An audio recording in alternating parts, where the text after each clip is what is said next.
This is The Cut. American whiskey, daily. A $27 bottle just beat Weller. 40 drinkers picked 4 wheated bourbons blind. No labels, no prices. And the bottle nobody in the room expected to win took it by more than double the votes of anything else on the table. I'm John from Chasing the Unicorn podcast. Here's what moved today. July 24th, 2026. The Sawyer, a bar in Louisville's Butchertown neighborhood, ran a blind wheated bourbon tasting Tuesday night. 4 bottles, labels stripped. Maker's Mark, Weller Special Reserve, Larceny Barrel Proof, and Old Fitzgerald Bottled-in-Bond. Before anyone tasted a drop, the bar pulled the room at the door, and Weller ran away with the pre-tasting vote. Everybody assumed the name would carry the night. It didn't. 40 people submitted ranked ballots. Old Fitzgerald Bottled-in-Bond took the top spot on 17 of them, more than double the next closest bottle. Weller, the favorite going in, finished third. Here's why that's worth more than a bar trivia footnote. Old Fitzgerald costs $27. Weller trades for 4 times that on the secondary market. Strip the label off, and you strip off the reputation, the scarcity story, the years of this is the one everybody wants, and what's left is just what's actually in the glass. Half the room picked the cheap bottle anyway. The bar's owner put it plainly. People assume Weller wins any wheated lineup because of the name, not because they've actually compared it blind. He's running the same format again next month, high rye this time. My take, this is the best kind of evidence because it's reproducible. You don't need a bar, a panel, or a review site to test whether you're drinking a reputation or drinking a bourbon. You need 4 glasses and a friend willing to pour without telling you what's what. Now, today's flight and bar talk, because the debate that bar started didn't stay in Butchertown. It kept going all week. It isn't just one blind tasting under the microscope right now. A viral clip claiming higher barrel entry proof is a shortcut, a corner-cutting move, picked up over 400,000 views before Wild Turkey's master distiller, Eddie Russell, went on a podcast and corrected it in real time. Lower entry proof, like Wild Turkey's own 107, pulls more flavor out of the wood. Higher entry proof, closer to the federal ceiling, isn't lazy. It's a different bet, aimed at consistency instead of maximum extraction. 2 legitimate philosophies, not a quality scale. It's the same lesson as the Sawyer's tasting. Assumption dressed up as fact doesn't survive contact with somebody who actually knows the process. And the week's third comparison landed on a shelf, not in a glass. A Louisville package store restocked 3 tiers of Russell's Reserve at once with zero notice. The 10-year, the single barrel, and the 13-year, all at unchanged prices. Customers who grabbed more than one tier started comparing pours on the sidewalk while they waited on friends still in line. The informal verdict favored the single barrel's 110 proof over the 13 years extra age for straight sipping. That's actually the flight worth running yourself this weekend. The single barrel is bottled at a fixed barrel select proof. Bold, oily, black pepper and leather, a long warm finish, $65. The 13-year comes in 20 points lower at 90 proof. Rounder, more integrated oak, less heat, and $15 more on the shelf. Want intensity, or you're building a Manhattan rotation, the single barrel wins, and it's cheaper. Want the label that says 13 years and a gentler pour? That's what the extra time in the barrel buys you. Neither's wrong. They're answering different questions, same as entry proof, same as brand name versus what's actually poured. Which gets me to today's first sip, because the Sawyer's tasting is really a lesson in how to taste anything. So here's what it is.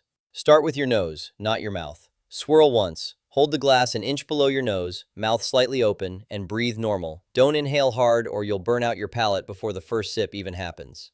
Take a small sip, hold it a beat, swallow, then pay attention to what's happening 10 to 30 seconds later. That's the finish, and it's where a genuinely good bourbon keeps working after a mediocre one's already gone quiet. Here's the part the Sawyer proved without meaning to. You don't need trained vocabulary to notice real differences. 40 regular drinkers, no sommelier training between them, picked the cheap bottle once the label couldn't vote for it. What this changes, tasting is attention, not performance.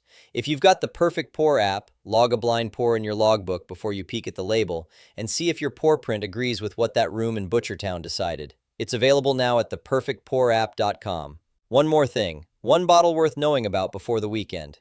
Michter's is running a walk-up window at its Fort Nelson distillery in Louisville through today only. No lottery, no application, just show up between 10 and 5. It's the US 1 toasted barrel, $85, with a deeper caramel and dried fruit layering than Michter's standard char program, brown sugar, baking spice, and a long vanilla oak finish. Here's the actual reason to move today. Michter's has confirmed the price goes up in August. Same bottle, same distillery, higher number next month. If you're anywhere near Louisville today, this is the rare chase where showing up literally saves you money, not just gets you a bottle. Here's the thread through everything this week. The name on the label isn't the thing. the process behind it is. And once in a while, 40 strangers with no stake in being right prove that faster than any review site ever could. Trust the glass over the reputation. That's not a slogan. This week, it's a documented result. That's The Cut. The full American whiskey industry brief is free every morning at chasingtheunicornpodcast.com. I'm John Schuster. Thanks for joining me. Your unicorn is out there.